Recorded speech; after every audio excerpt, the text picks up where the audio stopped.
Hello everyone, I decided to make a video about my personal opinion about new Assassin's Creed games and the way Ubisoft follows. Again, this is my own opinion, and if you have a different one, please write it down in the comment section. I will speak only about the main, PC games. I will not speak about any of those Chronicles or the mobile games. Let's start with Assassin's Creed, the very first one. Honestly, it was not that good. I think it was actually boring. Having to move from town to town and ride all the time. This game was not even supposed to be a game on its own. Ubisoft wanted to make it a DLC for the game Prince of Persia. It sold around 8 million copies. Assassin's Creed 2. Now we are talking. Assassin's Creed 2 was the one to introduce Ezio, and the one to properly introduce Assassin's Creed to the world. Many people will think about Ezio and or this game when asked about Assassin's Creed. With Leonardo da Vinci and his help, Uncle Mario, Monteriggioni, Altair's armor and sword, the truth, the confusing end. The science and history almost completely accurate. This one sold around 9 million copies. 1 more million. Assassin's Creed Brotherhood. The action takes place in Roma and continues the story of Ezio since it was so liked by the community. We still have Leonardo here and we will get so many side quests from him, about war machines and pictures stolen from him. We will discover more about the past of Ezio, such as how he met Chistana or what he did with his family after their death. It was one of the best games I've ever played. It shipped around 7.2 million copies. Assassin's Creed Revelations. Even if I am a big fan of Ezio, I have to say, this one was not that good, filled with glitches, old Ezio. People did enjoy this as much, they wanted something new. Maybe this is the reason why Revelations only shipped 7 million copies.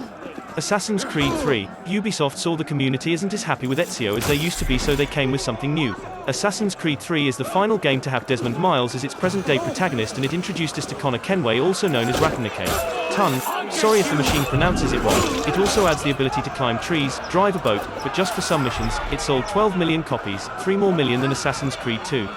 Assassin's Creed 4. This one was very popular. The pirates, the gigantic map, the classic, leave her Johnny, diving, fighting sharks and having your own ship the whole game, crafting and upgrading, fights between ships, all that was a big improvement from the last games. However, it looks like this one was not liked that much because it has 1 less million shipped copies than Assassin's Creed 3, leaving it with only 11.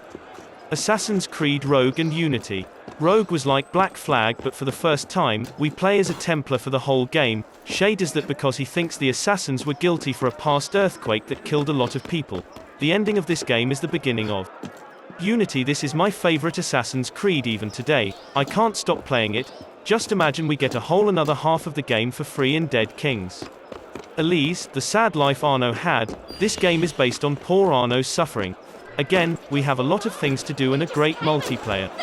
Now, I had to put these together because I could only find on the internet that these two together sold a sad amount of 10 million copies for 2 games. That is embarrassing. I think the main reason was how people treated Unity. It was full of glitches and it has one of the lowest ratings in Assassin's Creed's history. Assassin's Creed Syndicate. In its first week, this game was the second worst selling game in the franchise. I can't find real reason for its failure. Maybe because what happened to Unity, or maybe people did like the modern time. I don't know. I really do enjoy it. And here we go, we now enter a new era. Assassin's Creed Origins. This was a success. It sold 1.51 million copies in the first week. The game has sold over 10 million units worldwide and was nominated for several end-of-year accolades. Origins introduced Assassin's Creed to the RPG style. Instead of killing Templars and enemies that actually existed, you fight with mythical creatures, monsters and gods. A lot of DLCs you have to pay for, and a lot of equipment that cost money and that you cannot get if you don't pay. With all of these implorations for money, Ubisoft made over $889.4 million. This game showed us how the Assassin Brotherhood started. It was something new and a lot of Assassin's Creed players enjoyed it. Assassin's Creed Odyssey. After the success of Origins, Ubisoft changed everything in the future of this franchise. Now I have to tell you that Odyssey made over $2 billion in 2018. Over 2 billion. That is a lot. You may think that this is the rise of Assassin's Creed, but not. It is actually the fall of it. You see, in the trailer of Assassin's Creed 1 we saw a crossbow, but Ubisoft removed it from the game because it was not historically accurate, and what do we get in Odyssey?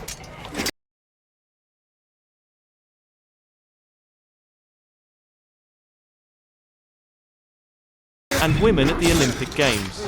I don't even have to say that you are not even an assassin, and the whole story of the game is not about assassins but about Alexios or Cassandra finding their family and choosing between Spartans and Athenians. Ubisoft saw a little, small, tiny problem in this and decided to add the story of how the issue appeared, but again, that is just a tiny detail and the game is not about this. Ubisoft just did it to be able to name the game Assassin's Creed. Assassin's Creed Valhalla. Valhalla went on the exact same way as Odyssey, ignoring every single thing that would have to do with Assassin's Creed, but Ubisoft added a few things to remind us what franchise we're playing. There aren't even Templars here. But it seems like new players like what Assassin's Creed is going for, and Valhalla made around $2,616,203,400. So, I would like to hear what you think about this video. We're done for today. Don't forget to like and subscribe and see you next time.